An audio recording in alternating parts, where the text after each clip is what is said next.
Bismillahirrahmanirrahim. Assalamualaikum warahmatullahi wabarakatuh. Waalaikumsalam. Alhamdulillah wassalatu wassalamu ala Rasulillah wa ala alihi wa sahbihi wa man wala. Rabbi shrah lana sudurana wa yassir lana umurana wahlul 'uqdatam min lisanina yafqahu qawlana. Subhanaka la 'ilma lana illa ma 'allamtana innaka antal alimul hakim. Wala hawla wala quwwata illa billahil aliyyil azim. Alhamdulillah, kita rafakkan kesyukuran kepada Allah SWT. InsyaAllah kita sambung bacaan kitab kita Usul Ahkam 812, betul Betul. Okey. Bismillahirrahmanirrahim. Qala al-musannif rahimahullah wa nafa'na bi ulumi fid darain amin. Okey, kita masuk tajuk kitab yang dihasilkan. Akhir dulu kita bicara tentang kaedah mazhab Asy-Syafi'i. Kemudian kita masuk kitab yang dihasilkan, iaitu dalam mazhab dalam Usul Ahkam mazhab Syafi'i. Apakah kitab-kitab yang membicarakan tentang Usul Ahkam? Antara kitab Usul Ahkam yang disusun serta dibukukan dengan berdasarkan kaedah ulama Asy-Syafi'i dan ulama mutakallimin ada 3 buah. Jadi bercakap soal Usul Ahkam atau Usul Fiqh dalam mazhab Syafi'i ada 3 kitab ni. Pertama, kitab Al-Mu'tamad, ya, karangan Abu Hasan Muhammad bin Ali Basri. Mu'tamad tu berarti pendapat yang mu'tamad lah. Mu'tamad cakap Melayu kan, mu'tamad. Yang kedua ialah Al-Burhan. Itu karangan Imam Al-Haramain Abdul Malik Abdullah Al-Juwayni Asy-Syafi'i. Ini aliran Al-Asy'ariyah, ya. Al-Burhan. Al-Burhan juga berarti bukti, dalil, ya. Dan yang ketiganya ialah Al-Mustafa. Al-Mustafa ini ialah karangan Imam Al-Ghazali, ya. Imam Abu Hamid Al-Ghazali, bab usul fiqh yang dikarang oleh Imam Ghazali. Seterusnya muncul selepas itu kalangan ulama yang membuat ringkasan dan penjelasan lebih terkini terhadap ketiga-tiga buah kitab tersebut yang masih berbentuk perbahasan umum. Jadi tiga-tiga kitab tadi, Mu'tamad, Burhan, Al-Mustafa ni masih umum. Jadi ada ulama kemudian menyusunnya lebih khusus. Dan kitab itu ialah yang pertama Al-Mahsul, iaitu Fakhruddin Ar-Razi Asy-Syafi'i. Yang kedua ialah kitab Al-Ihkam fi Usul Ahkam. Ini karangan Abu Husain Ali yang terkenal dengan panggilan Al-Amidi. Panggilan Al-Amidi, ya. Al-Amidi, alif, ya. Okey, kita ringkas-ringkaskan je benda ni. Ini cuma kita nak kenalkan kitab, ya. Yang seterusnya ialah kaedah mazhab Hanafi. Dah habis kita bicara mazhab Syafi'i, kita bicara pula mazhab Hanafi. Aliran usul ahkam yang muncul selain usul Asy-Syafi'iyah, selain mazhab Syafi'iyah, muncul dan juga usul al-mutakallimin, maka lahir mazhab usul ahkam mazhab Hanafi atau metodologi ulama mazhab Hanafi, atau disebut tariqatul Hanafiyah. Jadi artinya selepas Syafi'iyah, maka aliran usul fiqh yang terkenal ialah mazhab Hanafiyah. Aliran itu merupakan aliran yang dipengaruhi oleh masalah-masalah pecahan atau furu'. Jadi mazhab Abu Hanifah yang menjadi yang kedua lah, ya, ataupun pesaing kepada mazhab Asy-Syafi'iyah ialah mazhab Abu Hanifah. Dan mazhab Abu Hanifah ni dia lebih memfokus, menumpukan kepada masalah furu', ya. Bezanya dengan Syafi'iyah, Hanafiyah dia, kalau Syafi'iyah dia bicara tentang usul, Hanafiyah bicara tentang furu', cabang, ya. Ulama mazhab Hanafi membahaskan serta membuat penelitian terhadap kaedah-kaedah usul ahkam untuk dikiaskan dan ditetapkan terhadap masalah-masalah furu' mazhab mereka, ya. Jadi kalau kita kias ni ialah masalah kita kiaskan satu benda yang tidak ada hukum kepada benda yang telah ada hukum, iaitu benda usul. Hanafi ialah benda yang usul tu dikiaskan kepada furu'. Artinya furu' dikiaskan kepada usul. Justru itu mereka menggunakan kaedah-kaedah tersebut sebagai alat untuk istinbat, untuk mengeluarkan hukum, juga sebagai hujah. Jadi bila mereka dapat kiaskan furuk kepada usul, maka ia menjadi cara bagaimana mengeluarkan hukum dan juga menjadi hujah buat mereka. Oleh itu, perbahasan utama dan skop kajian usul ahkam mazhab Hanafi ialah tentang istinbat terhadap masalah-masalah furuk dan hujah-hujahnya. Jadi usul ahkam bagi mazhab Hanafi ialah bagaimana nak mengeluarkan hukum atau istinbat terhadap masalah furuk dan apa hujah-hujah dia. Sebagai rumusannya, kaedah usul ahkam ulama mazhab Hanafi berasaskan praktikal yang bertujuan untuk menghukum hasil-hasil ijtihad terhadap masalah-masalah furuk. Jadi artinya mazhab Abu Hanifah ni lebih membicarakan tentang masalah-masalah furuk, masalah-masalah cabang. Furuk itu cabang ya. Untuk itu ulama mazhab Hanafi berijtihad untuk memberikan hukum terhadap masalah fiqh yang telah ditetapkan oleh ulama mazhab sebelum mereka dengan cara menyebutkan kaedah-kaedah yang boleh menyokong mazhab mereka. Jadi Tarikatul Hanafiyah, mazhab Hanafiyah ni dia lebih membicarakan tentang furuk dan lebih kepada menyokong mazhab mereka cara istinbat mazhab Abu Hanifah. Contohnya ulama mazhab Hanafi menyatakan lafaz am. Apa contohnya yang dia kitab-kitab usul ahkam mazhab Hanafi dia menumpu kepada untuk menyokong, untuk memperkuatkan kaedah dan cara mereka. Contohnya, ulama mazhab Hanafi menyatakan lafaz am menunjukkan hukum secara pasti dan qat'i. Jadi pada mazhab Abu Hanifah atau mazhab Hanafiyah, lafaz yang am, nanti kita dah belajar dulu tapi kita tidak begitu detail. Dalam Quran ada lafaz am, ada lafaz khas. Jadi bagi mazhab Abu Hanifah, lafaz am ni yang umum yang umum, yang semua kena. Kalau yang khususlah, yang khas. Jadi mazhab Abu Hanifah, lafaz yang umum itu mereka anggap itu adalah qat'i. Qat'i itu ialah putus. Bahawa sikap dia qat'i ialah zanni. Jadi kalau semua yang umum itu qat'i, artinya yang am, lafaz yang am itu qat'i. Berarti tidak ada lagi untuk ruang untuk berijtihad pada mazhab Abu Hanifah. Kalau lafaznya umum, maka tak boleh ijtihad lah. Sebab dia bagi dia qat'i, lafaz yang umum itu qat'i. Contoh Contoh, kalau lafaz tu umum, ya ayyuhallazina amanu, hai orang beriman, itu qat'i qat'i. Sebab dia tidak makna khusus dia umum. Pada mazhab Abu Hanifah kalau umum itu qat'i.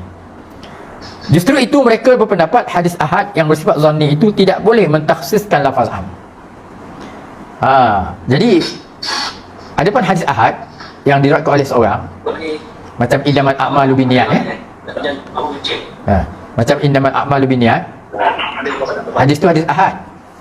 Sebab meriwayatkan ialah Sayyidina Umar radhiyallahu anhu seorang. Tak ada jalan yang lain tak ada jalan tarik yang lain, sanad yang lain satu je. Yang Rasulullah, Sayyidina Umar, kemudian di bawah Umar baru ada ramai. Tapi antara Rasulullah dengan tabi'in ataupun dengan bawah Umar seorang je. Jadi pada Abu Hanifah, hadis yang ahad yang seorang itu, kita dah belajar dulu kan usul hadis. Hadis yang ahad itu zanni. Bila dia zanni, maka dia tak boleh nak mentakhsiskan yang am. Sebab kalau lafaznya umum, kalau ada yang khusus, maka yang khusus mentakhsiskan yang am, mentakhsiskan yang umum. Tetapi dalam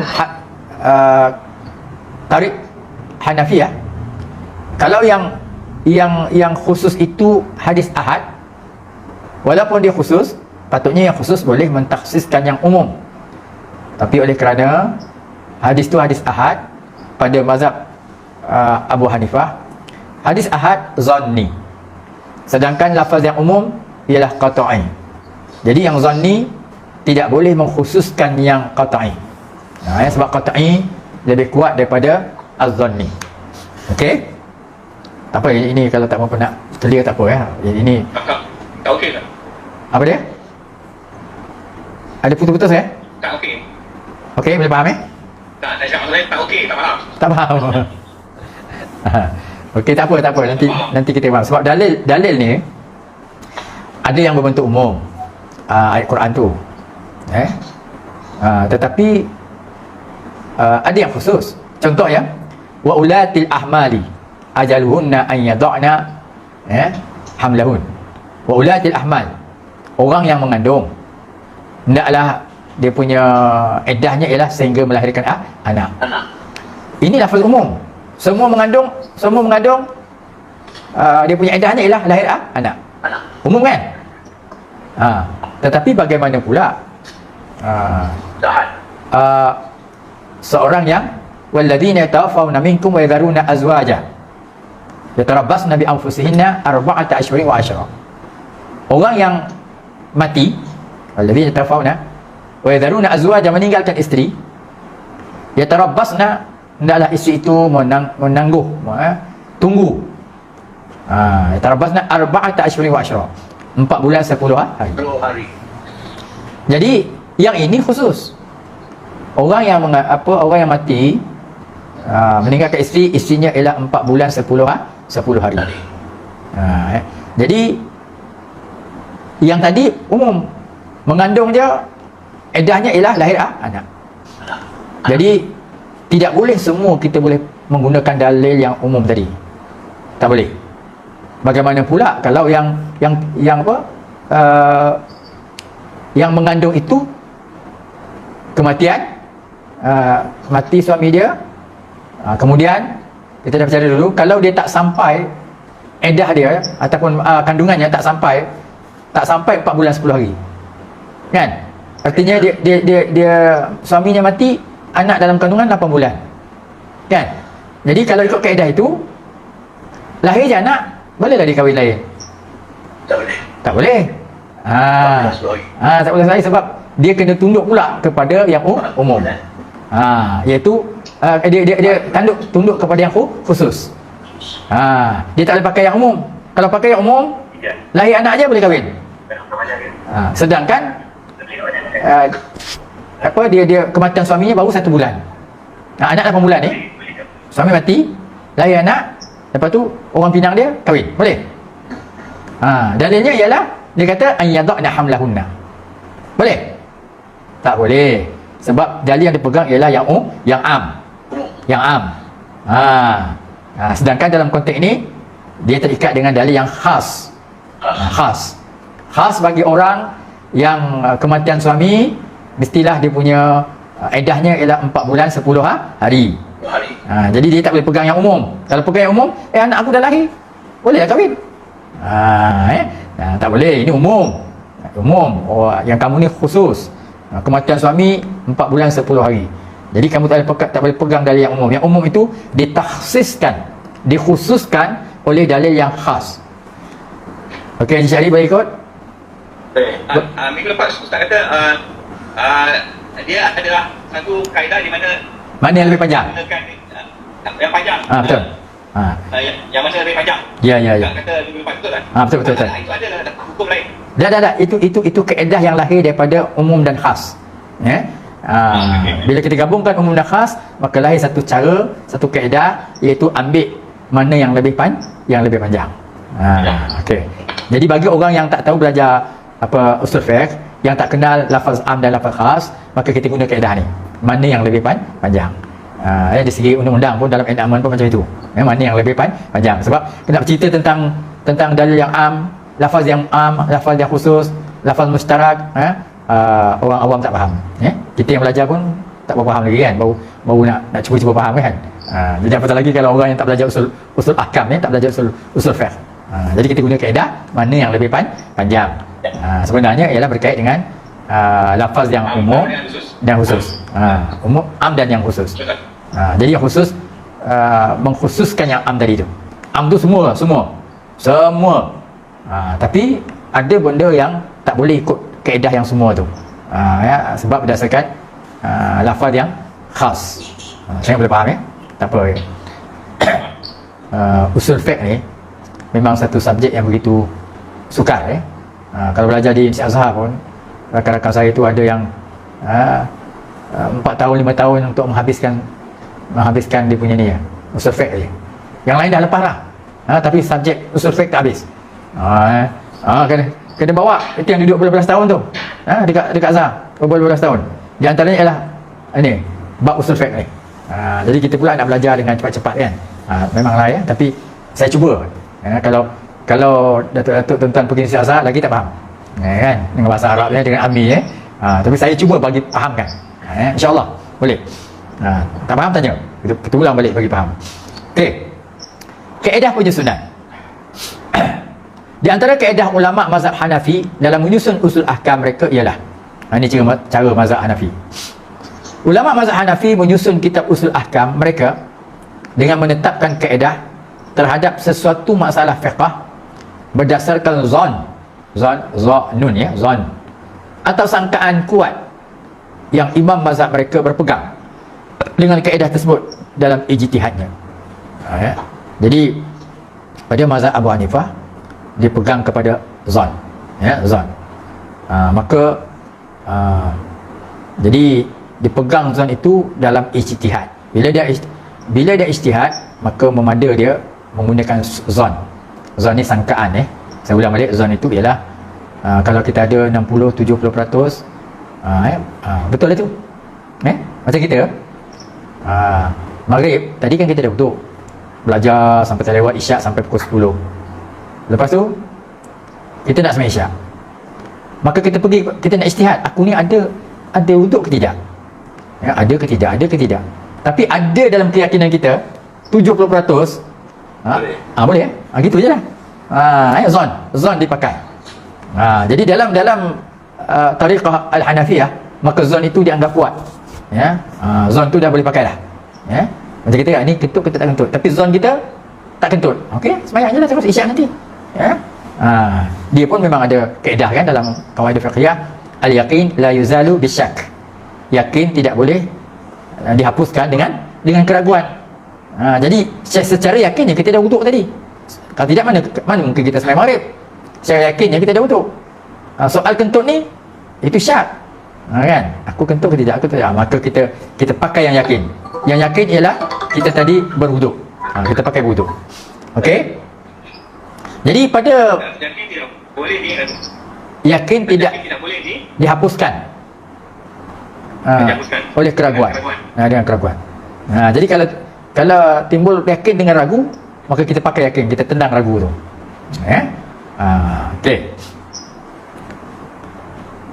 Okey, semua sama lah. Songkok kita kan, songkok kita tak pernah basuh pun, songkok hitam lah kan, songkok putih tu basuh. Kan, tapi pada zon kita, songkok letak atas kepala, atas meja, tak pernah letak kat bawah. Kalau kasut tu ya letak kat bawah. Jadi pada zon kita, walaupun tak pernah basuh songkok tu, tapi bersih lah. Kalau songkok tu warna putih, tak tahulah warna apa tapi oleh kerana dia warna basuh pakai fabric kan? basuh macam mana? Pakai fabric je. Pakai apa? Pakai fabric. Spray. Spray. Spray fabric je. Ingat tadi pakai dry cleaning Jadi songkok tu, kalau nak cerita yakin, nak kata yakin tu tak tahulah kan, susah nak yakin dia. Tapi zon tu okey lah. Songkok tu zon lah, bersih dia tu zon. Sucinya tu pun zon. Walaupun kita nampak hitam ni kan, tak tahulah hitam asal ke hitam kotor ke, kita tak tahu kan. Okey. Mana satu yang dia punya prinsip tadi? Al-yaqinu la yazal wa lam yazal. Al-yaqin la yuzalu. La yuzalu bil haqq. Bisyak. Bisyak. Kita dah belajar dulu dalam bisyak. Dalam kitab Mabadi Usuliyah. Ada tu. La yuzal tu dimajhulkan saya. La yuzalu. Bina majhul. Tidak boleh dihapuskan bisyak dengan keraguan. Jadi mazhab Abu Hanifah banyak menggunakan kaedah zon dalam berijtihad. Jadi tidak perlu dia sampai ke peringkat yakin, dia boleh pegang lah. Zon je boleh betul itu. Okey. Macam mana? Dia confident dia buat. Confident dia buat. Gitu lah, senang gitu. Ini masalah fiqh senang, dia bukan masalah akidah, dia tak boleh. Akidah tak boleh sikit pun. Tapi masalah fiqh banyak benda gitu macam saya duduk atas kursi ni kan. Jadi kadang-kadang isteri saya dia semayang pakai kursi kan, ditarik je kursi tu. Jadi kita pun tertanya juga, kursi ni manalah kita tahu kan, orang terkejit ke kan, kan, atau kursi tu mana kita tahu kan. Tapi dia pakai zon, sah lah tu ya, kan, zon, kan, macam lah apa, lapik meja kita ni kan, kadang-kadang lama tak tukar kan. Jadi kalau nak yakin tu mungkin dah lama sangat kan, tapi kalau zon tu okey lah, bersih kan, tak nampak apa-apa, okey, boleh tu. Nak sembahyang atas meja ke contohnya, macam lah kita ke hospital kan, ke hospital orang sembahyang atas apa, atas katil. Kalau ikut yakin kita tak tahu, tapi kalau ikut zon, kencing berak dan sebagainya kan, tapi kalau ikut zon boleh lah kan, sebab apa, setiap pagi nurse tukar kan, tukar lapis. Tapi kita kalau fikir secara detail, yang ditukar tu dia punya cadarnya kan, tapi katilnya kan, tapi zon lah, kalau ikut zon boleh pakai. Jadi Abu Hanifah ataupun mazhab Hanafiyah banyak menggunakan zon dalam ijtihadnya, dalam ijtihad. Dan memang ijtihad biasanya tak ada kebanyakannya zon, bukan yakin, pasal kita tak tentukan ya.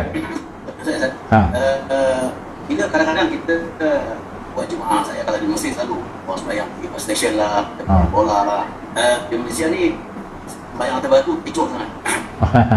Jadi bila kita nak buat keputusan nak berjemaah macam dekat airport, masa nak pergi surau jauh, nak kejar nak pergi sampai nak pergi surau pergi jauh, nak pergi duduk jauh, tempat disempit, sembahyang kat ruang apa ni solat tulis istiqbal, tempat tetamu, hall tamu dia kan, tempat hall tamu dia. Jadi dalam kita mengambil keputusan untuk bersembahyang di tempat itu, adakah kita nak ambil kira tempat ni ada pernah kecil ke ataupun kan, jadi kita bila kita mengambil keputusan untuk melakukan solat jemaah tersebut, kita melihat dari sahih saja. Okey, cukup ya. Memandai dengan zon je. Kalau kita tengok airport tu tak ada najis, zon kita bersih, bolehlah kita sembahyang. Saya pun biasa gitu dekat airport sembahyang mana mata-mata kita tahu kiblat ataupun pakai kompos, sembahyanglah di mana-mana. Zon bersih, sahlah sembahyang kita tu. Kita pakai zon je dalam keadaan yang seperti itu. Okey. Untuk itu, dasar serta asas utama bagi ulama Hanafi di dalam menetapkan kaedah usul ahkam ialah dengan cara menggubal atau menetapkan kaedah berpandukan kepada masalah fiqh yang diriwayatkan daripada Imam Abu Hanifah juga sahabat-sahabatnya. Jadi dia pakai kaedah atau guru dia, Abu Hanifah ni pegang kaedah atau guru dia, dan juga sahabat-sahabat dia. Abu Hanifah ni itu dia punya gelaran dia Nuaim, nama dia Naim atau Nuaim. Kemudian bawahnya Abu Yusuf, ada dua orang dia, Muhammad, itu dia daripada guru dia, yang di bawah Abu Hanifah. Arti kata lain, ulama mazhab Hanafi menghubungkan dasar-dasar ijtihad kepada imam mereka. Antaranya lafaz am atau umum menurut pendapat Imam Abu Hanifah dan sahabatnya menunjukkan pengertian yang pasti atau dilalah qat'iyah. Jadi pada Abu Hanifah, kalau lafaz am, maka itu dah dilalah qat'iyah. Kita dah sebut dulu, qat'iyah itu maknanya pasti, 100%. Jadi dilalah qat'iyah berarti dalil itu qat'i. Kita dah bicara dulu, bila kita katakan dalil, pertama nas itu qat'i, yang kedua dia adalah sumber hukum yang qat'i. Kita dah bicara Quran, hadis, ijma', qiyas, itu ialah masadir at-tasyri'iyah, qat'iyah, sumber-sumber hukum yang qat'i. Qat'i juga. Yang kedua itu dalilnya qat'i, nasnya, teksnya kepada Quran atau hadis adalah qat'i. Ada juga qat'i bermaksud cara. Contohnya kalau mutawatirah atau qat'iyah, kalau dia hasan, sahih, dhaif, maka itu tak sampai kepada qat'iyah. Jadi dalil qat'iyah ni sama ada yang sumber hukum adalah kuat, ataupun teks dia ataupun sanadnya bersifat qat'i. Okey. Mana dia? Saya dengar azan tadi. Itu azan masjid ke azan kaset ni? Okey, saya teruskan. Selain itu mereka pendapat lafaz khas tidak dapat mentakhsiskan lafaz am. Pada mazhab Abu Hanifah, kalau lafaz itu khas tidak dapat mentakhsiskan lafaz am. Jadi kalau berdasarkan itu, pada mazhab Abu Hanifah berbeza lah. Pada kita kita lafaz yang khusus, lafaz am, lafaz khas boleh mengkhususkan lafaz yang am.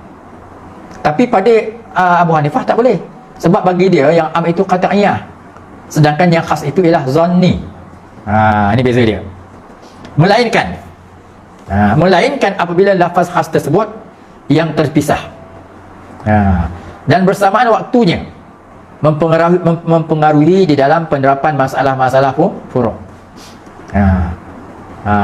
Kalau dalil yang khas itu terpisah, bukan dalam satu ayat, itu dikecualikan.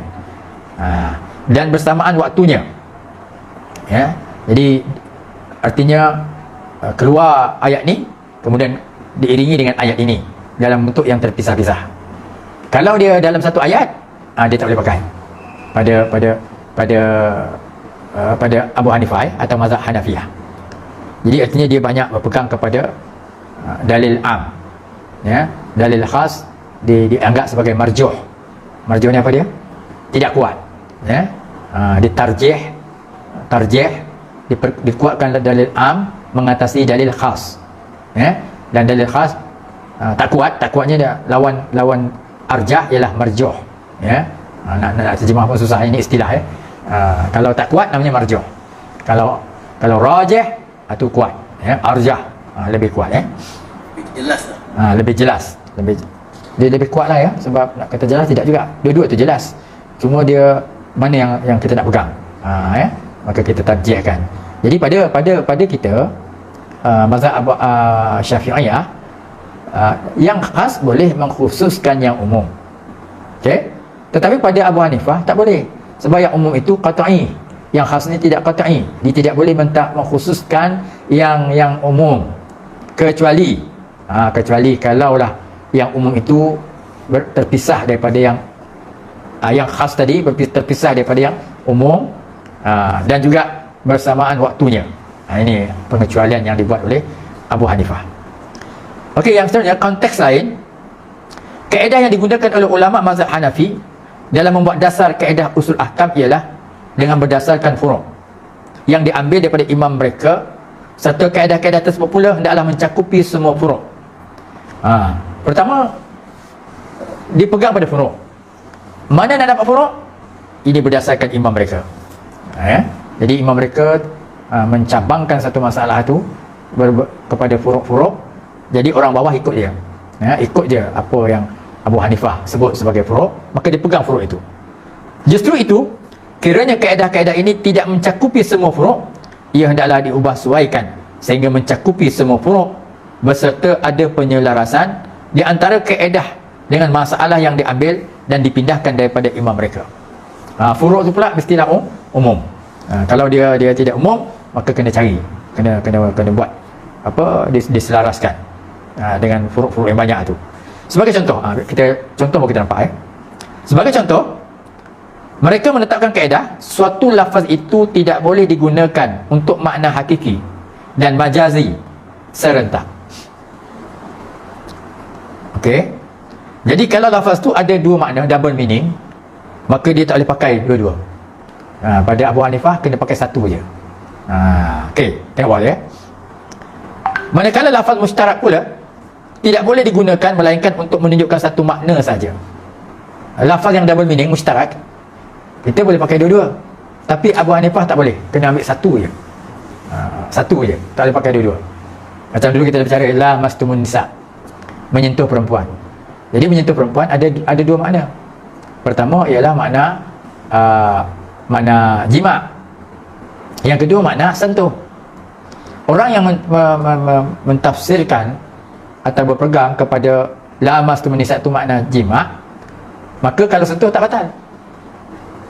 Tak batal. Orang yang memegang kepada sentuh tu makna sentuh, sentuh je batal. Okey? Jadi pada mazhab Abu Hanifah, dia kena pegang satu. Dia tak boleh pegang dua. Mana dalil yang mustarak seperti ini, Abu Hanifah akan pegang satu je. Dia kata kalau ada double meaning, satu je kita pegang. Apa yang dia pegang? Iaitu la mastumun nisa kat situ ialah makna jima'. Jadi kalau makna jima', selagi tak berjima', tidaklah batal. Lepas sembahyang pegang bini dia. Pegang pipi bini dia. Tak ada batal. Okey. Ustaz, Ya. Sebab langsung saya belajar Jepun. Saya kelas ini ada ramai orang mazhab Hanafi dan ada yang perempuan juga.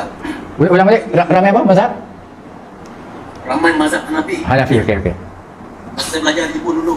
Okey. Jadi saya jadi imam. Jadi dia orang yang mazhab Hanafi ni, dia orang bila datang ke surau tu, pertama sekali dia jumpa saya, dia salam saya dulu. Jadi saya nak jadi imam, saya dah pegang perempuan ni, terpegang salam dia, saya kena sembahyang lah. Dia tanya pula, kenapa habis sembahyang lagi? Dia tanya. Saya batal sebab saya pegang saya tadi. Dia tak payah, kata dia.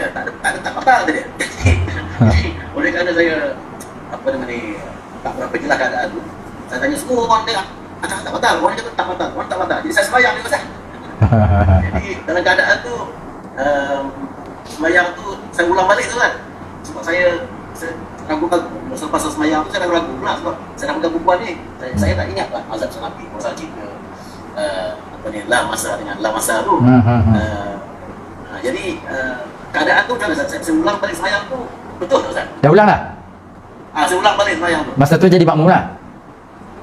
Lepas tu jadi makmum pula saya. Saya semua jadi makmum lah. Dah masa tadi jadi imam? Saya jadi imam, dah habis tu, saya dah keluar sembahyang, saya naik balik, saya tengok ada orang sembahyang ni, saya ikut jadi makmum pula. Tak apa, okey, betul lah tu. Sebab betul lah tu. Betul lah tu. Masa tu kepahaman saya tak ada kepahaman macam mana orang Hanafi anggap perempuan dia bagi dia saudara apa adik-beradiknya. Yelah. Jadi dia kata tak batal. Saya malu-alah ni saya. Sembahyang dia lah yang pun tak ada. Yelah, mazhab dia memang tak batal lah. Tapi mazhab kita batal. Jadi memang eloklah kita ulang. Jadi oleh kerana mazhab dia tak batal, kita jadi imam, maka dia orang tak batal. Yang batal kita je. Kita je. Jadi kita kena ulang lah. Betul lah tu. Okey. Dia berbeza dengan ni. Sebab itu Hanafi pegang satu je. Mana yang mustarak?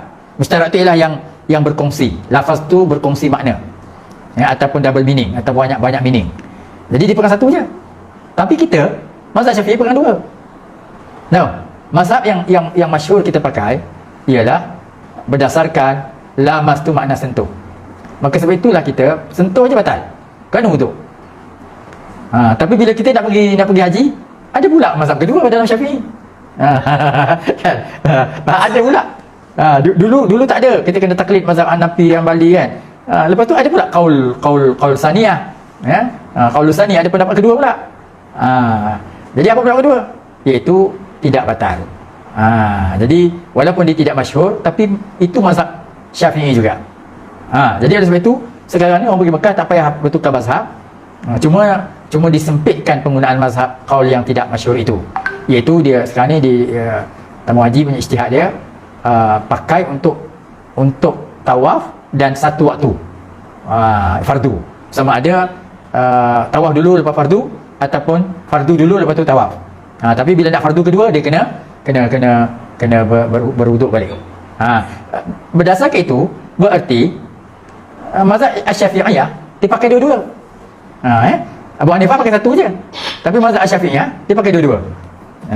Cuma satu pendapat masyhur, satu pendapat itu tidak masyhur. Okey, ini bezanya kita dengan Abu Hanifah. Abu Hanifah tak boleh pakai dua-dua, satu je. Kalau ada dua makna pun tak boleh pakai dua-dua, satu makna aja. Jadi bila macam mana nak tahu makna tu satu? Berdasarkan ijtihad Abu Hanifah sendiri ataupun sahabat dia yang di bawah dia. Maka kalau dia Abu Hanifah kata kita lamas tu makna jima', maka sentuh je tidak batal. Satu je lah pendapat dia. Berbanding dengan kita ada dua pendapat. Okey. Mana saya tadi Okey, justru itu manakala mana? Namun belas. Namun pun begitu, di dalam keadaan tertentu ada masalah hukum fiqh mazhab mereka yang bercanggah dengan kaedah tersebut. Dia kata dia tak boleh pegang dua makna, tapi ada juga yang bercanggah. Contohnya ayat Quran wala tankihu ma nakaha abaukum. Jangan kamu kahwini apa yang telah dinikahi oleh bapa-bapa mereka, oleh bapa-bapa kamu. Oh, Jadi artinya mak tiri lah ya. Mak tiri tak boleh anak tak boleh kahwin dengan mak tiri sebab telah dinikahi oleh bapa. Apa? Okey. Tengok ya. Berdasarkan ayat tersebut, mereka istinbat hukum anak lelaki haram berkahwin dengan wanita yang telah dizina oleh bapa mereka. Hal tersebut kerana lafaz nikah atau nakah dalam ayat tersebut mereka tafsirkan dengan makna wati'. Wati' itu jima' ya, atau melakukan persetubuhan. Jadi kalau nakah tu makna persetubuhan. Jadi kalaulah seorang bapa Ahmad bin Mustafa contohnya kan, Mustafa tu pernah berzina seorang perempuan. Kalau berdasarkan itu, Ahmad tak boleh kahwin dengan perempuan tu. Sebab pada Abu Hanifah, nakah hadis itu bukan makna akad nikah. Nakah hadis itu ialah jima. Sama ada akad ke apa dia?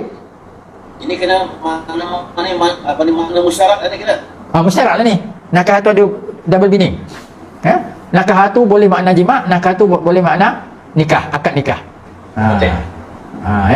Jadi pada mereka nakah tu makna wati'. Wati' itu ialah jima'. Jadi perempuan bekas dizinai oleh bapa dia tak boleh kahwin lah. Kalau kata Syafi'i boleh. Syafi'i boleh kahwin. Sebab apa? Sebab bukan akad nikah yang sah, ya. Jadi boleh. Abu Hanifah tak boleh. Sedangkan dalam keadaan lain pula, mereka istinbat hukum dengan berdalilkan ayat tersebut juga bahawa anak lelaki haram berkahwin dengan wanita yang telah dikahwini oleh bapa mereka. Keadaan ini berlaku kerana lafaz nikah atau nakah itu mereka tafsirkan pula dengan makna akad atau perkahwinan. Dia kata tadi kalau ada double meaning pegang satu je. Tapi dalam bab ni dipegang dua-dua. Ini bercanggah dengan kaedah mereka. Jadi nakah tu ada makna jima', nakah tu makna akad nikah. Jadi perempuan yang dikahwini oleh bapa secara sah, tak boleh kahwin sebab jadi mak mentua. Perempuan yang dizinai oleh bapa tak boleh kahwin juga kerana dia telah berjima' dengan bapa. Jadi dua-dua ni dipakai oleh Abu Hanifah.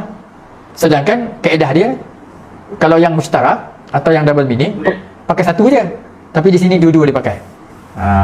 Jadi kalau satu lafaz tu ada tiga makna, pakai tiga-tiga sekali. Boleh jelas ya? Ini nak cerita ada keadaan di mana Abu Hanifah sendiri atau mazhab Hanafiyah sendiri tidak menepati kaedah mereka.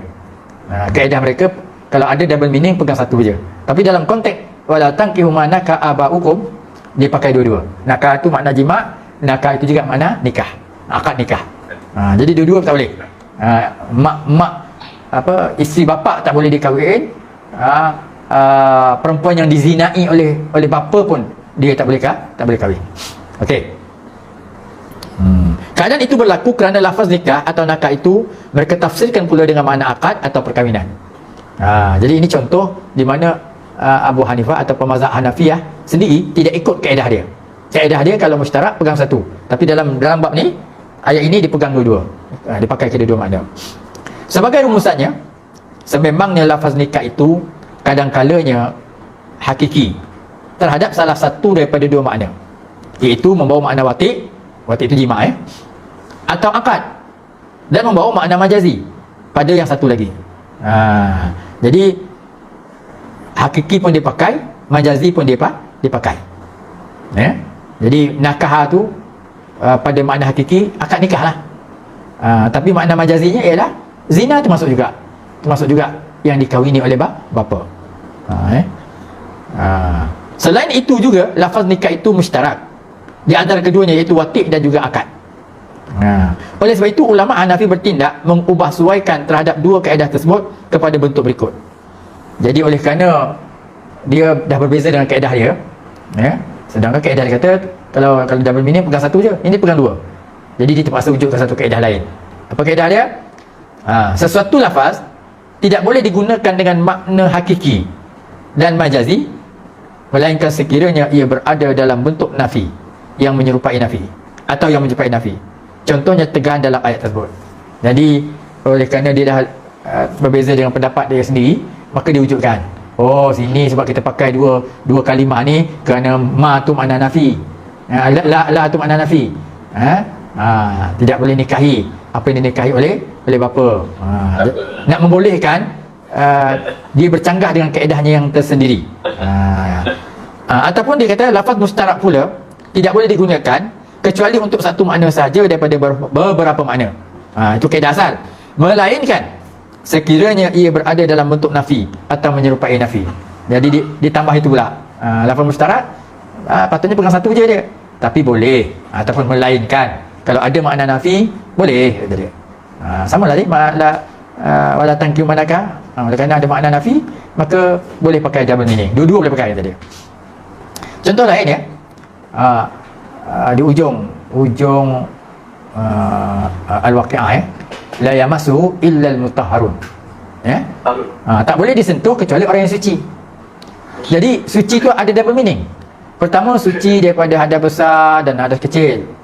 Yang kedua ialah mutahharun itu ialah al-malaikatul mutahharun, al-malaikatul muqarrabun. Malaikat. Jadi tak boleh sentuh Quran ni melainkan malaikat. Kan double meaning tu. Makna pertama yang tak boleh sentuh ialah melainkan orang yang berwuduk. Kalau kita pegang makna tak boleh sentuh Quran itu, la yamassu hu tu ganti nama, dia ya'ud refer kepada mashab. Tak boleh sentuh mashab melainkan orang yang berwuduk. Artinya orang tak ada wuduk, ada besar, ada kecil, tak boleh sentuh Quran. Okey. Kalau kita pergi makna kedua, la yamassuhu, hu tu ialah Quran yang berada di Lauh Mahfuz. Bal huwa Quranun Majid fi Lauhin Mahfuz. Quran yang majid itu berada di Lauh Mahfuz. Tak boleh sentuh Quran yang kat Lauh Mahfuz itu illa al-mutahharun, melainkan al-mutahharun kat situ ialah bukan orang wuduk, ialah al-malaikatul mutahharun ataupun al-malaikatul muqarrabun. Jadi kalau kita pegang makna kedua, tak apa pegang Quran tanpa wuduk. Sebab ayat itu bukan menunjukkan makna orang wuduk. Ayat itu menunjukkan makna malaikat yang suci. Jadi dia ada double meaning kat situ Jadi kalau mazhab Hanafi asalnya pegang satu je. Tapi di sini telah mengkecualikan kalau ada nafi maka dia boleh pegang dua-dua. Artinya bila pegang dua-dua, orang wuduk pun tak boleh sentuh, malaikat muqarrabun pun tak boleh sentuh. Kalau orang wuduk boleh sentuh tu ialah Quran kat dunia ni. Adapun Quran di Lauh Mahfuz tak boleh sentuh melainkan malaikat al-muqarrabun saja. Okey? Di mana saya tadi? Okey. Pengaruh usul ahkam mazhab Hanafi. Sebagaimana dijelaskan, usul ahkam mazhab Hanafi lebih bersifat statik dan terbatas terhadap masalah-masalah furu' yang telah dibukukan. Jadi mazhab Hanafi dia lebih usul ahkam dia lebih menumpu kepada masalah furu'. Dia tak banyak memfokus kepada masalah usul. Di mana ulama mazhab Hanafi lebih banyak mengkaji serta membahaskan kaedah-kaedah yang boleh mengukuhkan dan mempertahankan mazhab mereka. Jadi dia tidak terbuka mazhab Hanafi ni. Dia tak nak buat perbandingan dengan kaedah usul fiqh atau usul ahkam mazhab lain. Dia cuma nak pertahankan pendapat dia. Macam tadi dia yang kata pegang satu je. Tapi ini pegang dua. Dia wujudkan satu kaedah baru pula. Jadi mazhab Abu Hanifah lebih banyak mempertahankan kaedah dia orang. Dia tak nak terima pandangan atau kaedah daripada mazhab-mazhab yang lain. Walau bagaimanapun, ia telah membawa pengaruh yang besar kepada perkembangan aliran pemikiran fiqh. Jadi ada kesan dia. Jadi bila Abu Hanifah lalu mempertahankan usul ahkam dia atau usul fiqh dia, maka menimbulkan berlaku perkembangan. Jadi aliran fiqh itu akan berkembang kerana sikap Abu Hanifah, mazhab Hanafiyah yang mempertahankan dia punya kaedah dia. Okey, di antara pengaruh tersebut ialah pertama, biarpun kaedah usul ahkam mazhab Hanafi lebih bercorak menyokong dan mempertahankan mazhab mereka, namun ia juga merupakan salah satu daripada metodologi ijtihad yang mempunyai kaedah-kaedah tersendiri.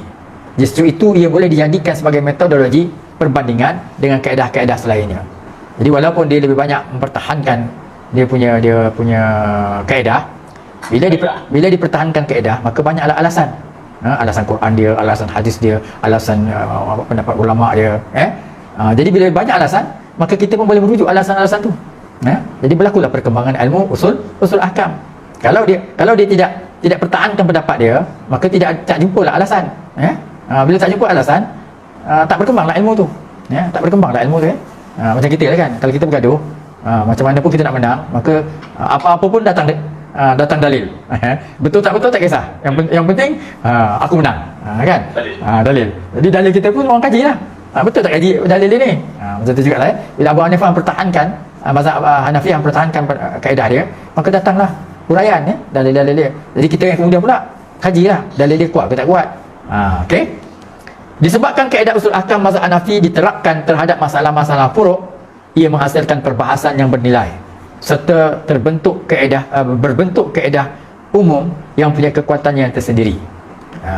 Jadi bila dia banyak menerapkan kaedah-kaedah itu kepada masalah-masalah furuk, maka dengan sendirinya wujudlah perbahasan, wujudlah huraian, dan perbahasan itu mempunyai kekuatan dia tersendiri. Jadi akan menjadi rujukan kepada mazhab-mazhab lain juga.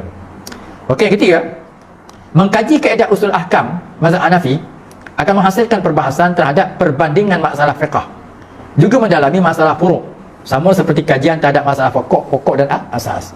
Jadi kalau mazhab kita banyak bicara tentang pokok, dia Hanafi berbicara tentang furuk, jadi dapatlah kita buat perbandingan, memperkokohkan kita punya kaedah, dan sama juga memperkokohkan kaedah mereka juga. Justru itu melalui kajian tersebut, seseorang itu dapat mengetahui kaedah menetapkan hukum, memperincikan masalah furuk, dan membuat ketetapan hukum terhadap masalah yang berlaku dan belum pernah berlaku pada zaman imam dan mujtahid sebelumnya. Jadi dengan kita melihat perbincangan itu dalam mazhab Hanafiyah, maka dengan sendirinya kita dapat rujukan atau qiyas kepada masalah-masalah baru yang mungkin pada zaman Syafi'i tak jumpa masalah tu, tapi Hanafiyah telah membicarakan benda tu. Jadi kita boleh rujuk, boleh buat perbandingan, boleh buat qiyas. Jadi benda-benda baru tak dibincang oleh Imam Syafi'iyah, benda-benda furuk, tapi dibincang oleh Abu Hanifah. Maka kita pun boleh bawa benda-benda furuk ni kepada kaedah yang ditentukan oleh Imam Syafi'i. Okey, kitab yang dihasilkan. Okey, kitab dihasilkan ini berdasarkan mazhab Abu Hanifah. Ya, boleh. Terus? Perbandingan antara ulama Syafi'i dengan ulama Hanafiyah ni. Ulama Syafi'i ini dia lebih banyak pada bila menghasilkan membahaskan ahkam, dia banyak membicarakan pasal pokok saya. Ada furuk kurang. Itu saya. Furuk kurang. Sebab bila sekarang ni bila orang cerita pasal furuk, orang mengaitkan furuk ni dengan aspek-aspek aspek-aspek kecil dia kata, aspek yang kecil, leceh, remeh temeh lah. Dalam bahasa Inggeris dia panggil trivial. Trivial. Pada remeh lah. Remeh temeh. Remeh. Sedangkan ulama Hanafiyah dia lebih dinamik lagi. Maksudnya dia membincangkan aspek-aspek furuk ni sehingga sehingga membahaskan aspek-aspek yang jauh dalam, yang lebih bersifat lebih menyantuni zaman dia. Maksudnya tu apa-apa zaman pun masalahnya pun ada rujukan dia. Sedangkan ulama Syafi'i ini statik. Boleh kata-kata itu kan? Tak boleh kata gitu.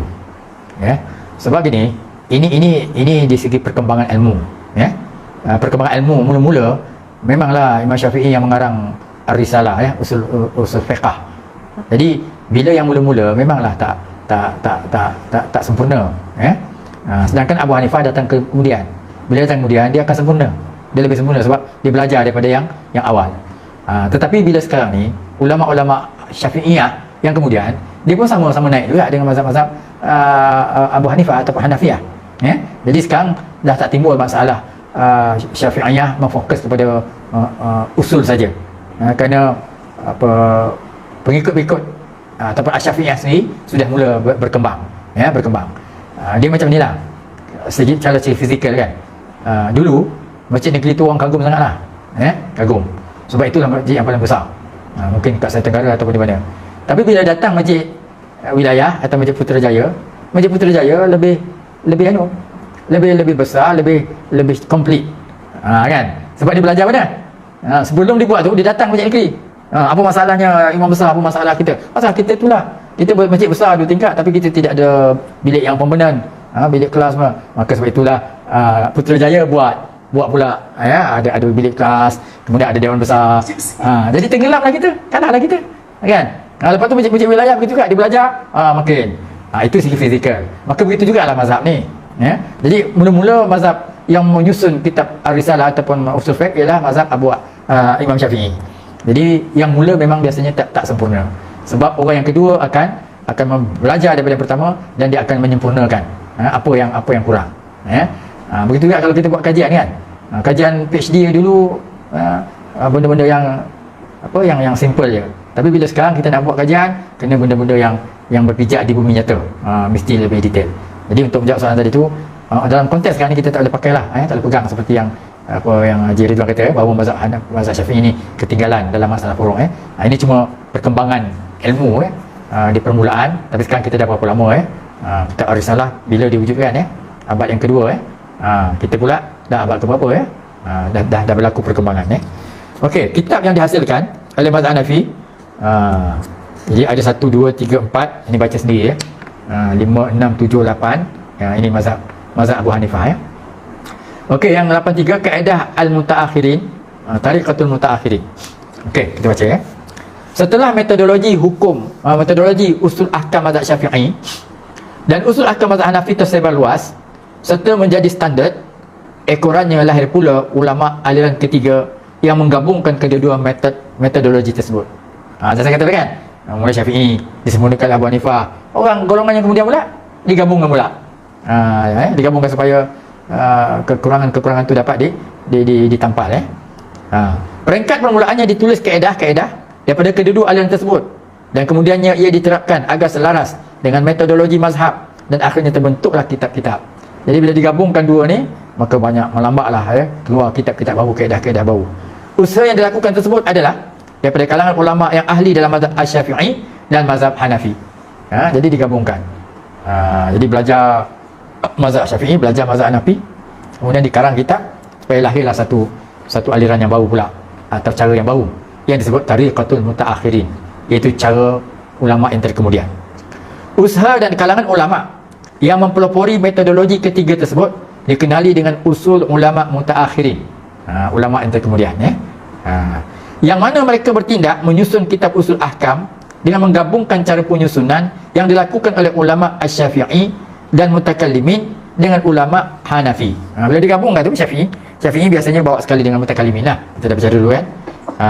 Kemudian digabungkan pula dengan Hanafi, iaitu dengan cara menetapkan kaedah usul dan membawa dalil serta dicantumkan kaedah-kaedah usul terhadap masalah-masalah fiqh atau juga dikaitkan dengan masalah-masalah tersebut. Jadi dua pendekatan sekarang telah disatukan. Jadi kalau kita baca pun kitab kitab usul fiqh Imam Syafi'i ataupun qawaidul fiqhiyah, terutama qawaidul fiqhiyah, jadi mula-mula dicerita tentang usul, kemudian dicerita tentang furu'. Masya-Allah kita akan baca satu kitab lagi tentang qawaid fiqhiyah. Baris. Okey. Kemudian mana tadi Okey, usaha dan kalangan ulama yang mempelopori metodologi ketiga tersebut dikenali ulama usul mutakhirin yang menggabungkan cara penyusunan dilakukan oleh ulama Syafi'i dan mutakallimin ulama Hanafi, iaitu dengan cara menetapkan kaedah usul dan membawa dalil serta dicantumkan kaedah-kaedah usul terhadap masalah-masalah fiqh atau juga dikaitkan dengan masalah-masalah tersebut. Ini sebagai jawapan kepada yang ditanyakan oleh Haji Ridwan tadi. Jadi sekarang dah tak timbul masalah Syafi'iyah hanya menumpu pada usul. Sekarang dah digabungkan Syafi'iyah itu dengan Hanafiyah, dan lahirlah satu kaedah yang bicarakan tentang usul, kemudian dikembangkan usul itu kepada furu'. Apakah masalah-masalah furu' yang terkandung ataupun yang kena mengena dengan kaedah usul tersebut. Okey. Kemudian kitab yang dihasilkan oleh golongan mutaakhirin ini, jadi timbullah kitab ni, Badi'un Nizam, kitab At-Tanqih, At-Tawdih, Usul Bazdawi, Al-Mahsul, Al-Mukhtasar, kitab Syarhul Tawdih, Jam'ul Jawami', At-Tahrir, At-Taqrir wa Tahdir, kemudian Musallam As-Subut. Okey. Jadi ini boleh baca sendiri siapa pengarang dia. Bila dia M itu ialah meninggal, M itu meninggal, tarikh meninggal dia. Okey. Okey, kita terus kepada sumber-sumber hukum syariat. Kalau boleh kita baca satu paling kurangnya Quran ni. Okey, sebelum kita bedah, ada nak tanya? Bismillahirrahmanirrahim.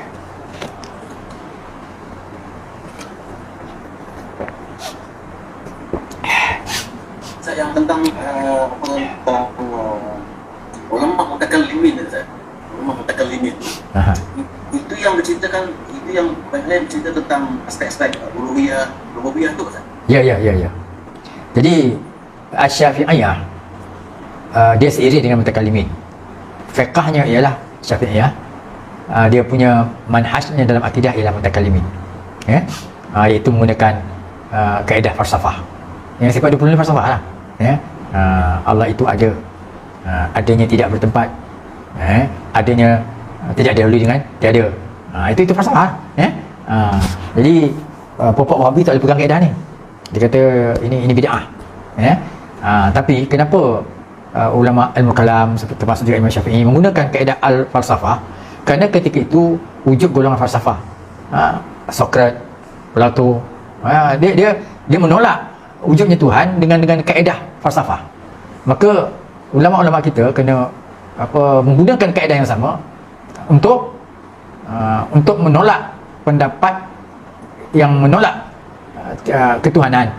Oleh kerana mereka menggunakan falsafah, maka kita pun menolak menggunakan falsafah. Itu dinamakan tarikh kata mutakallimin, ya. Cara ulama mutakallimin yang kita pegang sekarang ni, ya.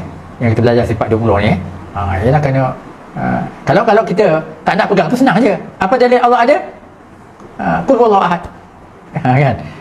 Tapi kita tak mampulah dengan dalil-dalil itu saja untuk menolak pandangan-pandangan falsafah ni. Ya, orang falsafah ni dia pandai bercakap, ya, pusing sana pusing sini. Yang penting dia menang. Jadi kalau kita tak guna cara logik, cara mantik, kaedah dia, maka tak boleh kita berhadapan dengan dia. Ya. Contoh Haji Ridwan sekarang ni duduk. Jadi boleh tak Haji Ridwan dia duduk dan berdiri dalam satu masa? Itu kita nak jawab dengan Quran tak boleh. Jawab dengan hadis pun tak boleh. Kita kena jawab dengan logik. Kalau Haji Ridwan duduk, dia tidak akan berdiri. Kalau dia berdiri, dia tak akan duduk. Maka duduk dan berdiri tak boleh berlaku dalam satu masa. Kereta api dia dalam pukul 10 tu, dia bergerak daripada utara ke selatan. Dalam masa sama kereta api juga diam. Jadi kita nak jawab Quran tak boleh jawab tu. Kita kena jawab dengan logik. Kalau dia bergerak, tidaklah dia diam. Kalau dia diam, tidaklah dia bergerak. Jadi kaedahnya tidak mungkin dua perkara, tiga perkara berlaku dalam satu masa. Itu falsafah. Falsafah, cara mantik. Okey.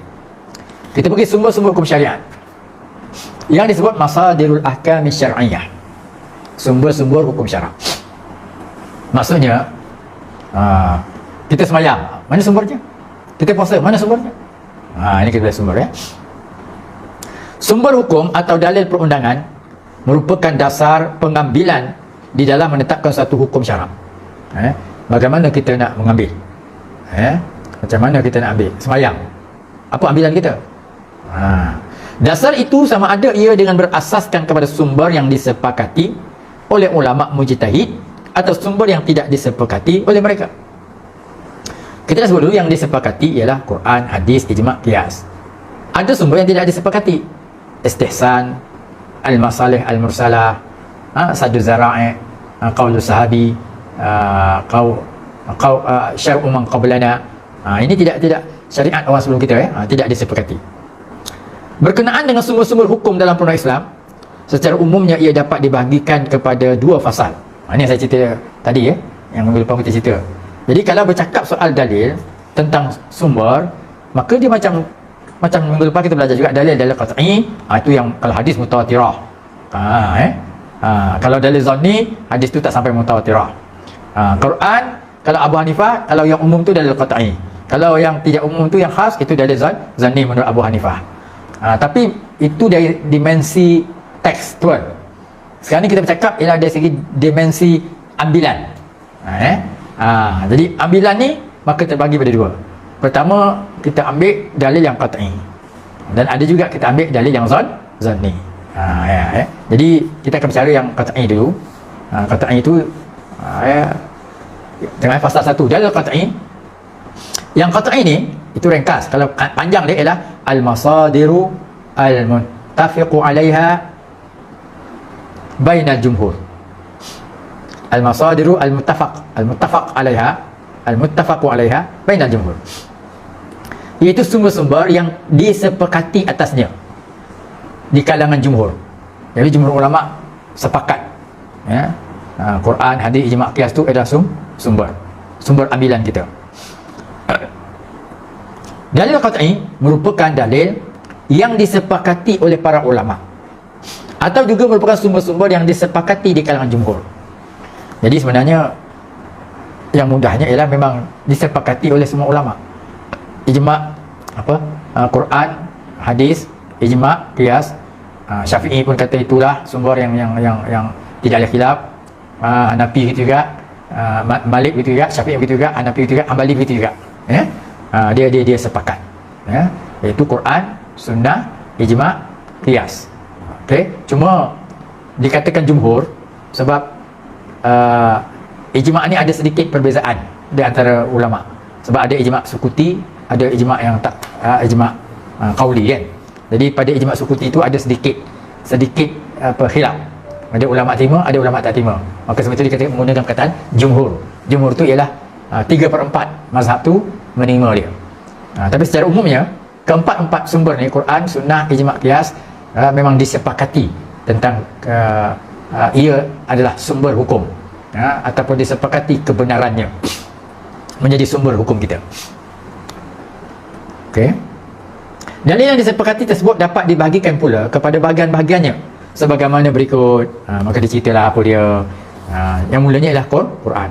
Jadi apa yang kita bicara ni ialah tentang Quran, yang kebanyakannya telah banyak kita bicara dalam ulum Al-Quran. Jadi tapi kita membincangnya dari sudut usul fiqh atau usul ahkam. Al-Quran yang diturunkan adalah dengan meliputi lafaz dan maknanya serentak yang merupakan kitab suci berbahasa Arab. Jadi lafaz dan maknanya serentak. Oleh sebab itu, apa yang diilhamkan kepada Rasulullah dari sudut makna dan ibaratnya daripada Rasulullah, sama ada ia hadis atau hadis kursi, tidak dikenali dengan Al-Quran. Jadi ini nak bezakan dengan Quran dan hadis. Quran ni lafaznya daripada Allah, perkataannya daripada Allah. Itu Quran. Adapun hadis, hadis iaitu hadis tu wahyu lah. Jadi maknanya daripada Allah, tapi dia punya lafaznya daripada Rasulullah sallallahu alaihi wasallam. Itu hadis. Ataupun dengan makna dan perkataannya daripada Rasulullah. Ada satu lagi adalah hadis kursi. Hadis kursi ni makna daripada Allah, lafaznya daripada Rasulullah sallallahu alaihi wasallam. Macam hadis yang bermaksud contohnya ya ibadi, wahai hamba-hambaku. Itu bukan firman Allah. Dia firman Allah, tetapi yang diriwayatkan oleh Rasulullah sallallahu alaihi wasallam. Itu adalah hadis kursi. Hadis kursi artinya daripada Rasulullah SAW bersabda, berfirman Allah Subhanahu Wa Taala. Jadi dia bukan Quran, dia firman Allah, tapi yang meriwayatkan oleh Rasulullah sallallahu alaihi wasallam. Adapun hadis kursi, ataupun hadis nabawi, dia diriwayatkan oleh para sahabat, perkataannya daripada Rasulullah sallallahu alaihi wasallam. Jadi kena bezakan tiga perkara ni. Ini yang dibicarakan dalam perenggan yang pertama ni. Okey, pengertian. Ulama al-kalam mengertikan Al-Quran dengan kalam Allah yang azali, yang merupakan salah satu sifat daripada sifat Allah. Jadi berbeza takrif Al-Quran pada ilmu kalam, takrif Quran pada ulumul Quran, takrif Quran pada usul ahkam, berbeza Okey, kalau pada ilmu kalam, Quran itulah kalam Allah yang azali, yang merupakan salah satu sifat daripada sifat Allah Ta'ala. Maka sebab itulah timbul dulu zaman khalifah, sesudah Khalifah Ar-Rashidin ni, zaman Ar-Rashidin tak timbul. Zaman kemudiannya Abbasiyah, terutama bila khalifah-khalifah bermazhab Mu'tazilah, maka ramailah ulama ditangkap, termasuklah Syafi'i, Maliki, Hanafi, Hambali, ditangkap. Kemudian dipaksa mereka itu mengatakan Al-Quran itu adalah makhluk. Al-Quran itu makhluk. Jadi kebanyakan ulama-ulama ni mempertegaskan Al-Quran itu qadim. Sebab Al-Quran itu kalam Allah. Sebab menurut ilmu kalam, Al-Quran itu ialah kalam Allah yang azali. tidak berhuruf, tidak bertulis. Maka sebab itu mereka akan mempertahankan. Quran itu ialah laisa bi makhluqin, bukan makhluk. Quran bukan makhluk, Quran itu qadim. Mazhab khalifah ketika itu Mu'tazilah, dia paksa imam-imam ni supaya mengatakan Quran itu adalah makhluk. Jadi ada di antara mereka yang dipenjarakan, disebat, ya. Kalau ikut situ, Imam Syafi'i je yang tak kena. Saya nak cerita Imam Syafi'i. Kenapa Imam Syafi'i tak kena? Sebab dalam kaedah Syafi'i boleh terima satu kaedah al-hilu al-masyru'ah. Al-ilam hayalam, al-hilu al-masyru'ah. Imam Syafi'i boleh pakai hilah yang dibolehkan. Saya pernah cerita tak lah ni, banyak kali saya cerita, ya. Cuba tengok saya, ya. Cuba tengok saya ni. Saya nak berdiri sekarang. Jadi masa saya mengajar, tiba-tiba datang satu orang menyuruk bawah meja saya ni. Tak nampak meja, ya. Menyuruk. Kemudian datang orang kedua bawa parang. Ustaz, ada nampak tak ada satu orang lalu kat sini tadi? Saya kata, kalau saya kata nampak ni ada kat bawah meja ni, mati orang ni. Jadi saya pun berdiri, anjak sejengkal ke. Jadi sejak saya berdiri kat sini, saya tak nampak. Sejak saya berdiri, tak payah berat pun tak apa, daripada duduk, sejak saya berdiri ni saya tak nampak. Nampak? Jadi Imam Syafi'i boleh terima keadaan ni. Itu namanya hilah, bukan menipu, hilah. Jadi kalau kita ada bini empat, jangan pakai menipu cara Ramli tu, guna hilah. Saya pun dulu selalu guna hilah juga. Pergi masjid sembahyang Jumaat, lepas sembahyang Jumaat balik rumah, kan. Lepas tu bos tanya, kenapa lewat masuk ni? Pukul 3, pukul 4 baru masuk. Saya tak bohong, saya punya bos. Saya kata tadi ada majlis syahadah dekat Masjid Negeri. Faham tak tu? Saya tak ikut majlis syahadah tu, ya. Cuma saya kata ada majlis syahadah. Bos kata okey lah. Jadi tuan-tuan kata saya penipu tidak? Jadi saya tak menipu, betul, memang ada majlis syahadah tadi. Tapi saya tak tunggu majlis syahadah tu. Saya balik rumah lah, rehat, tidur, ya. Itu namanya hilah. Jadi hilah ni pada Imam Syafi'i boleh pakai. Ilmu baru ni lah. Ilmu baru. itu hilah, Ramli dah pakai lah. Firman boleh pakai, tapi dia guna mesti pada pembohong. Ini tak ada bohong, ini hilah. Ini hilah. Tak salah je. Hilah. Jadi Imam Syafi'i ketika tengok, dengar cerita saya betul, ketika dia kena tangkap, cakap Quran tu makhluk. Apa kita nak Syafi'i? Ditunjuk jari, tengok jari saya ni. Ini Taurat, Zabur, Injil, bukan. Taurat, Zabur, Injil, Quran. Keempat-empat ini makhluk. Faham tak? Taurat, Zabur, Injil, Quran, keempat-empat ini makhluk. Selamat jari ni makhluk. Tahu? Selamat Imam Syafi'i. Tak kena sebab dia. Nampak? Itu bukan tipu. Itu hilah. Okey. Ada orang kata, saya tanya tuan-tuan, Datuk. Nabi Ibrahim dipenggal yang patung-patung berada tu, ditinggalkan kapak yang besar tu pada satu berhala yang besar. Qalu man fa'ala hadha ya Ibrahim. Siapakah yang buat ni pada tuan-tuan kita? Qalu sami'na fatan yadhkuruhum Ibrahim. Kami dengar ada satu pemuda dikutuk-kutuknya Tuhan kita. Rasa dia buat ni. Qala fa'ti bih. Panggil dia sini. Qala anta fa'alta ya Ibrahim. Engkau ke buat ni? Qala bal fa'alahu kabirum hadha. Ibrahim dia buat begini jari. Tengok jari saya ni. Dia pegang macam ni. Bal fa'alahu kabir. Berhala kat sini. Kat sini pada. Dia tunjuk berhala tu. Bal fa'alahu kabirum hadha. Yang buat ni yang besar ni. Apa tu faham? Siapa yang buat?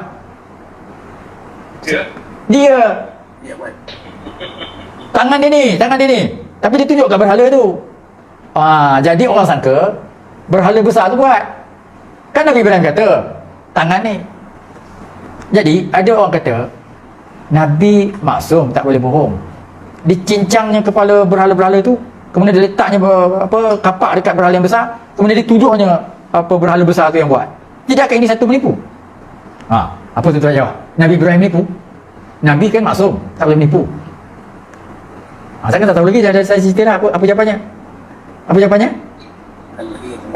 Hilah tadi, Ibrahim tidak menipu. Ibrahim angkat tangan dia, ditunjuk ibu jari dia. Bal fa'alahu kabir madha, yang buat ni buat ni. Nampak tak?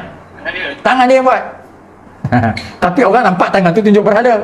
Maka dia orang kata, dia buat. Jadi takkan Nabi Ibrahim menipu. Nabi Ibrahim tidak menipu. Sebab Nabi Ibrahim kata bal fa'alahu kabir madha. Yang buat ni tangan ni, ibu jari ni. Dah faham tak tu? Itu namanya hilah. Dah banyak saya buat contoh hilah dia. Sebenarnya banyak dalam kehidupan kita pakai hilah. Tu dia. Macam orang politik dia pakai hilah. Dia pakai hilah. Ada soalan yang dijawab. Macam Nabi Ibrahim lah kan. Betulkah ni Zahidi menghubungi Datuk Seri? Apa jawabnya? Dia tak kata ada tak. Itulah. Kalau kita bercakap semua tak betul. Dia pergi ke lain. Dia lari isu ke lain. Semua nak ambil tahu. Apa hukumnya tu orang ambil curi perbualan kita? Yang tu patutnya salah. Bukan saya bercakap. Yang curi perbualan tu, yang rakam tu, itu salah. Itu helah tu. Dia tak jawab soalan, dia pergi ke tempat lain. Dia dialihkan soalan. Kan? Padahal memang dia bercakap dengan Zahid sebelum ni lah, sebelum PM baru ni kan. Itu ya. Belajar fiqh. Itu helah lah. Orang politik banyak helah tu dia. Dia sebenarnya ada satu cara lagi yang politik ni. Kalau orang tanya, besok saya jawab. Habislah. Besok tak jumpa dah. Itu cara dia. Kalau kita jawab juga, terdedahlah kepada beberapa kemungkinan, kan? Besok jawab macam PM kita kan. Bila nak umum ni, nanti saya akan umumkan. Sedang. Itu pun helah juga itu pun helah juga. Okey, di mana saya berhenti? Pengertian Jadi ilmu kalam kata Quran tu kalam Allah yang azali. Bila azali, dia bukan baru, bukan makhluk. Walaupun Quran yang ada kita ni, berhuruf ni, kalau terbakar dia musnah. Tetapi ta'adduban, sebagai beradab dengan Quran, maka kita tak boleh kata Quran tu makhluk. Sebab Quran tu kalamullah al-munazzal ala sayyidina Muhammadin sallallahu alaihi wasallam biwasitati Jibril alaihi salam. Quran tu kalam Allah yang diturunkan kepada Nabi Muhammad SAW dengan perantaraan Jibril, mubtadi'an bi suratil Fatihah wa muhtataman bi suratin Nas. Dah banyak lagi takrif lah. Jadi ulumul Quran lain cara takrifnya, usul fiqh lain pula, ilmu kalam lain pula. Jadi ilmu kalam kata apa? Lafaz dan mana tadi? Kalam Allah yang azali, yang merupakan salah satu sifat daripada sifat Allah. Maka sebab itu tak wajar kita mengatakan Quran itu makhluk. Tapi Imam Syafi'i dia tak kata Quran itu makhluk, cuma dia kata 4 jari ni. Taurat, Zabur, Injil, Quran, keempat-empat ni makhluk. Selamat dia. Sebab itulah Imam Syafi'i ada, kerana helah pada Imam Syafi'i boleh guna, maka sebab itulah dia menghalalkan bai'ul inah. Bai'ul inah yang saya cerita dulu kan. Kita nak pinjam personal loan, tapi dia suruhnya beli peti besi, suruhnya beli tanah, kemudian jualkan dia balik. Dapat duit, kemudian pulang balik kat dia. Itu cerita Okey. Al-Quran menurut ahli bahasa ialah masdar. Masdar ni ialah nama terbitan yang membawa makna bacaan. Sebab dia boleh qara'a yaqra'u Qur'anan. Atau dalam nahwu dan dalam tasrif Jadi qara'a dia telah baca, yaqra'u dia sedang baca, Qur'anan bacaan. Jadi dia masdar, nama terbitan. Seperti firman Allah, fa idza qara'nahu fattabi' Qur'anah. Bila kami bacakan ia, fattabi' maka Muhammad ikutlah Qur'anah bacaannya. Jadi Quran dari perkataan qara'a bermakna bacaan, nama terbitan Menurut istilah, Al-Quran dibawa dengan beberapa pengertian. Antaranya ialah kalam Allah yang diturunkan kepada Nabi Muhammad sallallahu alaihi wasallam dalam bentuk wahyu dengan lafaz bahasa Arab. Ini di antara pengertian iaitu kalam Allah turun kepada Nabi Muhammad berbentuk wahyu dengan lafaz bahasa Arab, sekaligus berfungsi sebagai mukjizat. Al-mu'jaz bi ayatin minhu, yang dipindahkan atau diriwayatkan secara mutawatir, al-manqul ilaina bi tawaturi. Tawatir itu apa dia? Iaitu diturunkan, disampaikan kepada golongan ramai kepada golongan ramai, yang mustahil berlakunya pendustaan. Yastahilu tatawuhum alal kadhib, yang mustahil berlakunya pakatan mereka untuk berbohong. Kalau seorang-seorang, nanti saya bisikkan pada Haji Ridwan bisik pada Syari bisik pada Dato' Ahmad, bisik pada Abang Absar, nanti memang berbeza. Apa yang saya bisik itu takkan sama, sebab seorang-seorang. Tapi kalau saya mengajar ramai macam ni, kemudian yang ramai ni sampai pada golongan ramai, maka sukar untuk berlakunya pembohongan ataupun apa kesilapan. Kalau seorang-seorang memang berlaku kesilapan, ya. Lain yang saya kata nanti, sampai orang ke-6 lain, sampai orang ke-10 dah lain dah, orang ke-20 dah lain, sebab cara seorang-seorang, saya dah tengok dalam YouTube tu. Itu bukan perkataan, ya. Itu action, ya. Beratur ni orang. Jadi orang pertama tu buat macam ni. Bila sampai kedua dah jadi lain dah. Macam itu pula dah. Bila sampai orang ke-10 dah jadi lain dah. Ada dalam YouTube tu. Ini katanya mutawatirah atau tidak mutawatirah, kalau sampai seorang walaupun benda fizikal, apatah lagi kalau perkataan, memang akan lari. Jadi mutawatirah ni ialah satu, Nabi sampai pada golongan ramai kepada golongan ramai kepada golongan ramai yang mustahil berpakatnya mereka di atas pendustaan. Jadi mutawatir kuat. Dikira beribadat. Apabila bacanya al-muta'abbad bitilawati, dikira ibadat. Quran ni dikira ibadat. Kalau kita baca hadis dan sembahyang, batal sembahyang. Baca hadis kursi pun batal. Baca Fatihah, baca Quran, sah. Okey. Yang tertulis dalam mazhab dimulai surah Al-Fatihah dan diakhiri dengan surah An-Nas. Ini takrif yang digabungkan antara ulumul Quran, ilmu kalam dan sebagainya, digabungkan, itulah makna Al-Quran. Okey, terjemahan Al-Quran. Ulama sepakat mengatakan segala terjemahan terhadap makna Al-Quran kepada selain bahasa Arab tidak dikira sebagai Al-Quran. Jadi tak boleh. Terjemah lah. Jadi banyak orang dia kata dia baca Quran. Macam hari tu saya dengar Tuan Mahathir, dia kata dia tak baca yang Arab, dia baca yang Melayu je, sesuai dengan bahasa dia. Jadi dia lebih faham tu satu benda. Tapi kalau tak baca Al-Quran, tak dapat pahala lah. Baca terjemah aja. Sebab itu Quran tak ada macam Injil, Injil atau Alkitab ke Indonesia, dia tak ada tag asal. Kalau Indonesia lah, kalau Inggeris lah. Tapi dalam kita, walaupun ada terjemah Melayu, mesti ada tag asal. Dan setakat ni pun KDN tak benarkan orang keluarkan Quran tanpa teks. Nanti makamnya sama seperti Injil, macam Alkitab Indonesia, jadi kita tak boleh, sebab Quran mesti dengan teks asal, mestilah bahasa Arab. Kalau nak masukkan apa, itu pun kita khilaf, dulu kita tak setuju dengan Al-Quran bergantung makna, macam Syekh Mustafa buat, kita KDN tak setuju mula, tapi orang desak-desak juga, akhirnya terkeluar juga, maka terbit juga Quran bergantung makna.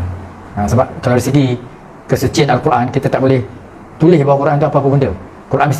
Quran di tengah, tulis kat luar tak apa, tafsir ke, terjemahan ke, qiraat ke, tapi tak boleh tulis kat bawah. Tapi sekarang dah mula ada Quran bergantung makna, besok tulis qiraat pula kat bawah. Quran pun dah ada warna hijau, warna biru, berwarna dan sebagainya, yang akhirnya nanti akan membawa kepada Quran tu sudah hilang keaslian dia. Sepatutnya tak apa lah kau dapat tafsir ke terjemahan ke di luar kotak tu, okey. Mana saya cerita tadi? Selain itu ia juga tidak sah untuk dijadikan sebagai pegangan dalam istimbat hukum syariat. Jadi tak boleh kita pegang makna Quran. Sebab itu kita juga terangkan dulu, kita macam saya sendiri pun saya tak setuju dengan Quran harfiah. Ada yang mengajar Quran harfiah akan menyebabkan maknanya lari. Dan makna kita tak boleh pakai. Makna tak boleh pakai sebab bila kita menterjemahkan atau mentafsirkan daripada satu kalimah kepada bahasa yang lain, dari satu bahasa kepada bahasa lain, sudah tentu berubah makna. Mesti berlaku perubahan.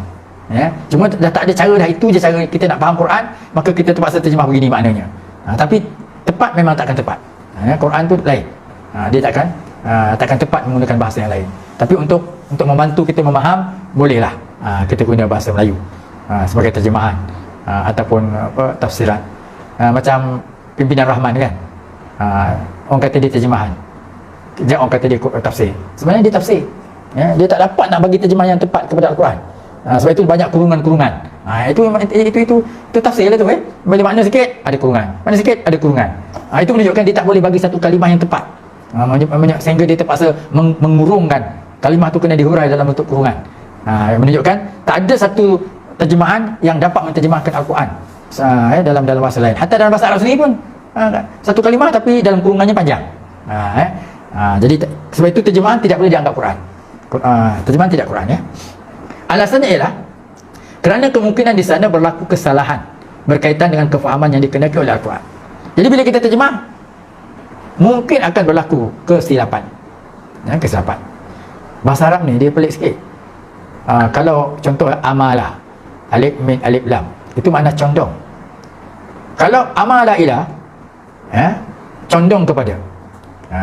Contohnya yumilu Ridwan ila Osman, cenderung Ridwan itu menyokong Osman. Tapi kalau amala an, berpaling, amala Ridwan an Osman, ini Ridwan tak bersetuju dengan saya, dia berpaling. Sikit je bedanya, ila kepada an dari, tapi makna dah jadi lain dah. Itu Quran. Dalam Quran juga dia ada makna matar, hujan. Ada ketika dia makna turun, ada ketika dia makna tidak turun. Contohnya dalam tafsir asli, nanti saya akan tunjukkan pada waktu yang lain ya. Bagaimana Quran tu kalau orang tak faham, hanya belajar harfiah ataupun belajar kalimah-kalimah aja, maka dia akan sesat dalam menterjemahkan Al-Quran, dalam memahami Al-Quran. Okey. Yang kedua, maknanya yang indah dari sudut balaghah, majaz, dan juga isti'arah. Isti'arah ni bahasa pinjaman ya, yang tidak mungkin dapat diterjemahkan. Banyak. Sebagaimana firman Tuhan, kitabun fussilat ayatuhu. Kitab itu fussilat, yang telah dijelaskan, diperincikan ayat-ayatnya, Qur'anan Arabian, iaitu sebagai Quran dalam bahasa Arab, liqaumin ya'lamun, bagi kaum yang mengetahui. Jadi Quran itu bahasa Arab. Bila Quran bahasa Arab, maka kita kena tahu belajar bahasa Arab. Kalau tak reti bahasa Arab, memang tak boleh menterjemahkan, mentafsir Quran. Sebab banyak benda-benda yang macam bahasa kita juga kan. Ada benda yang bahasa kita yang secara umumnya orang tak boleh nak faham. Banyak kawan-kawan saya belajar bahasa Melayu dekat UKM, tapi ada bahasa kita yang dia tak boleh faham. Terutama bahasa-bahasa puisi, bahasa-bahasa hikayat, bahasa-bahasa purba bahasa-bahasa Melayu lama kita, dia tak boleh nak faham. Kalau bahasa pun tak boleh faham, apa tadi Quran ni? Kita kena belajar isti'arah ya. Contohnya kalau kita baca surah Yusuf tu kan, kalau kita tak faham, kita akan jadi sesat. Contohnya walaqad hammat bihi wa hamma biha laula ar-ra'a burhana rabbi, walaqad hammat, dan demi sesungguhnya hammat tu ada ta ta'nis. Ta ta'nis itu perempuan. Yang perempuan tu hammat, memang nak, memang gairah. Hammat tu bercita-cita nak dapatkan Nabi Yusuf. Wa hamma biha, wa tu dan hamma, dan dia ni tak ada ta'nis, lelaki. Dia juga nak, minat juga. Biha tu ha tu kembali kepada Zulaikha. Wa hamma biha, dan dia tu lelaki. Nak juga biha kepada Zulaikha. Kalau kita berhenti kat situ, maka artinya kita telah mencederakan sifat maksum Nabi Allah Yusuf. Bukan Zulaikha aja tergila-gila dengan Yusuf pun tergila juga. Mana dalilnya? Wa hamma biha, dia pun nak juga. Tapi ayat tu kena baca habis. Wa hamma biha laula ar-ra'a burhana rabbi. Kalaulah Nabi Yusuf juga nak juga kepada Nabi Zulaikha, kalaulah tidak, ra'a, dia melihat, burhana rabbi, bukti-bukti ayat-ayat Tuhan.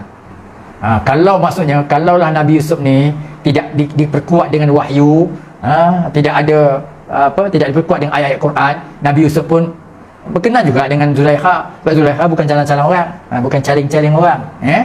Dia cantik juga, lawa juga. Kalau orang biasa memanglah segoda, tapi sebab Nabi Yusuf diperkuat dengan Quran. Macam mana kita nak faham tu? Laula ar-ra'a burhana rabbi.